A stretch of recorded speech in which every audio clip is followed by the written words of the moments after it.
வெற்றியே உனக்கு அவசரமா வெற்றிவே மகனுக்கு வீரவே மகனுக்கு ஞானவே மகனுக்கு குமரன் பாலமுருகனுக்கு.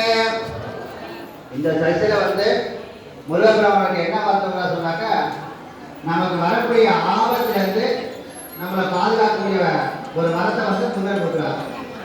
ஆபத்துல 2 வகையா பிடிக்கலாம். ஆபத்தை 2 வகையா பிடிக்கலாம். ஒண்ணு என்னன்னு கேட்டாக்க, ஆபத்தை நம்ம தெரிஞ்சு செய்யக்கூடிய ஒரு விஷயம். இப்போ உதாரணத்துக்கு பார்த்தீங்கன்னா, தரத்து சாப்பிட்டா உடம்புக்கு கெடுதல் நமக்கு தெரியும், ஆனா நம்மளால சாப்பிடாம இருக்க முடியாது இல்லையா? அப்ப ஆபத்து தெரிஞ்சு நம்ம மனசை